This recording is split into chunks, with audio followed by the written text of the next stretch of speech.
আজ আমরা ঘুরে দেখব দক্ষিণ কলকাতার কিছু বিখ্যাত পুজো। প্রথমেই আমরা চলে এসেছি নিউ আলিপুর স্টেশনের ঠিক পাশেই সুরুচি সঙ্গে।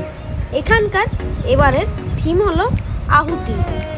এই থিমটি ভারতের স্বাধীনতা সংগ্রামীদের প্রতি শ্রদ্ধা নিবেদন করে, যা বঙ্কিমচন্দ্র চট্টোপাধ্যায়ের অনুশীলন সমিতির 125 বছর পূর্তিকে কেন্দ্র করে তৈরি করা হয়েছে।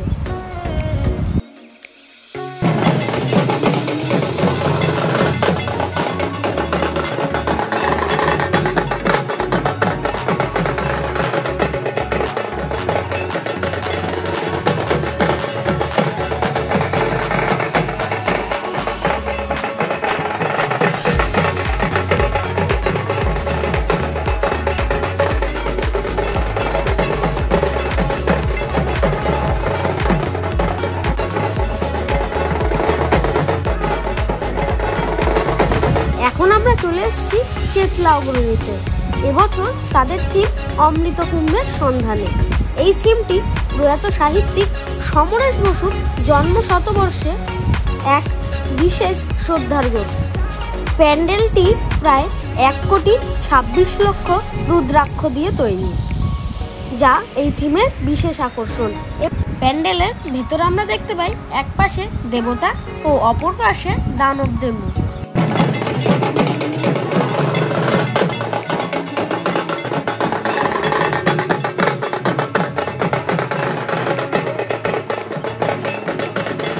আর এই হলো মাতৃ প্রতিমা।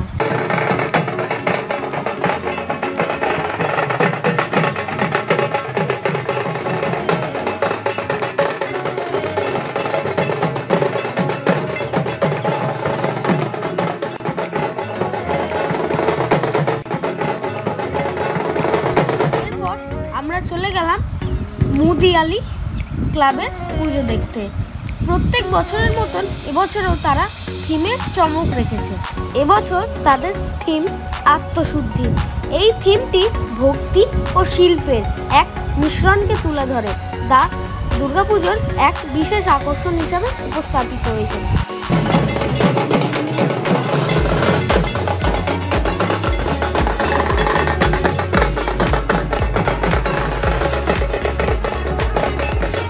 অন্যান্য বছরের মতনও এবছরও এই ক্লাবের দুর্গা প্রতিমা সাবেকি।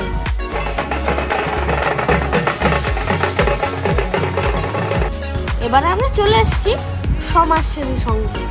2025 সালে এদের থিম পথের পাঁচালী, যা বাঙালি জীবনের সাধারণ ও সরলতার প্রতীক। এই থিমটি বিংশ শতাব্দীর প্রারম্ভিক বাঙালি জীবন ও তার ঐতিহ্যকে তুলে ধরে, যেখানে অপু আর দুর্গার মতন চরিত্রদের সামাজিক প্রেক্ষাপট তুলে ধরা হয়েছে।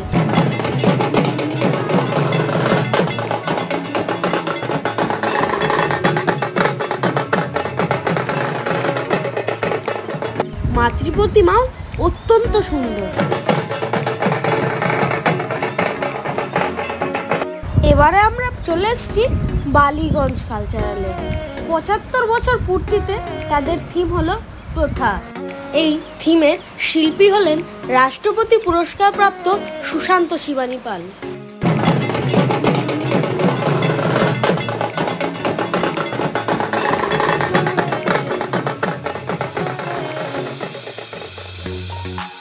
এবারে আমরা চলে এসেছি ত্রিধারাতে। এবছর তাদের থিম চলো ফিরি। এই থিমটি মূলত শিকড়ের দিকে যাওয়া এবং হারিয়ে যাওয়া স্মৃতি ও সত্তার উন্মোচনকে তুলে ধরে।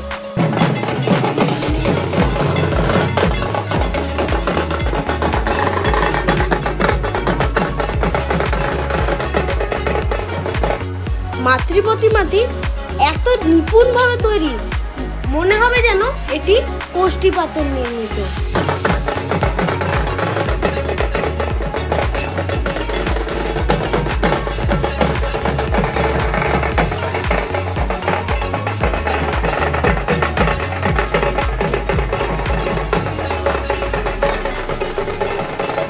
এখন আমরা চলে এসেছি দেশপ্রিয় পার্কের পূজা দেখতে।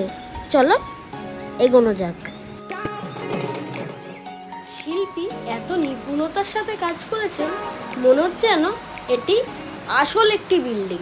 আসলে কাঠামোটি বানিয়ে তার উপর ওয়ালপেপার আটকে দেওয়া হয়েছে এবং মাতৃ প্রতিমাও এখানে অত্যন্ত সুন্দর হয়েছে। আমরা এখন চলে এসেছি আমাদের পূজা পরিক্রমার শেষ মণ্ডপ একডালিয়া এভারগ্রিনে। এবারে এখানকার থিম হলো তিরুপতির অরুণাচলেশ্বর শিব মন্দির। তো ভিডিওটা এখানেই শেষ করলাম। ভালো লাগলে একটা লাইক করুন।